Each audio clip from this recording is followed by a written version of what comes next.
In 1990, we realized that the Orr home had some problems. And you can see, this is what it looked like down in the basement. And in those days, there were no foundations. You had sometimes stones, and then your boards were put on top of those stones. Sometimes it was just wood, which of course would rot away. So this is what had happened. It had seen its day. There were some posts that were upright, but some of those posts weren't attached to anything. So they were kind of like this. So it was determined after we had had a long-range plan that we needed to do something, and we had started to build a new foundation, or to dig a new foundation. However, as it says, tragedy struck. And because the house was vertical, it had no horizontal support sufficient to hold it. So when it just went down like this, just like a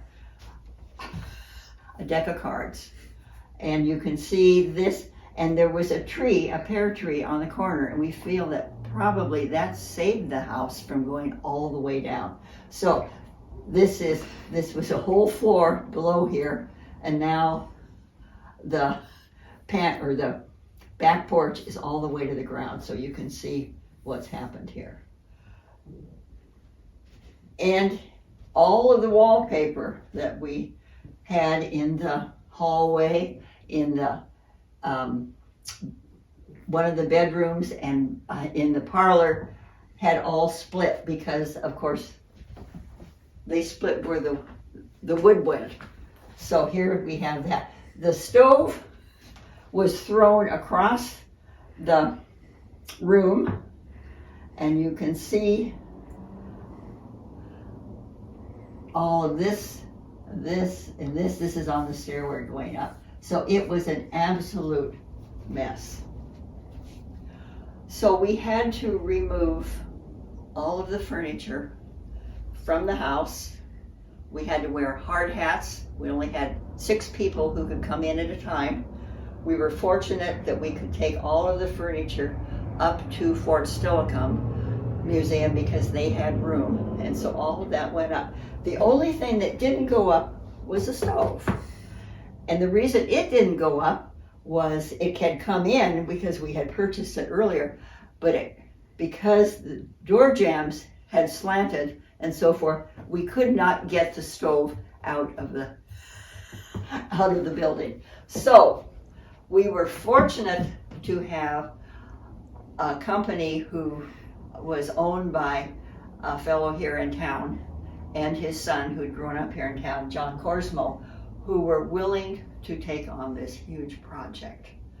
And so here you see, this is when they're transporting. They had to move the house to one side so they could build a foundation.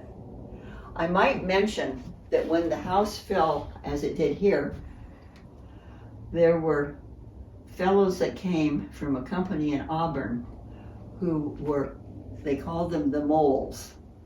And the moles started here on this side of the house, the back side, and tunneled down under the house in extremely wet weather in December to put some supports down so they could lift the house to move it.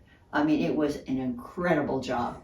And the interesting thing was, I felt very good when I found out that that company was the one that had raised the lodge at Mount Rainier. So we were in good hands, but it was an incredible, dirty, ugly job.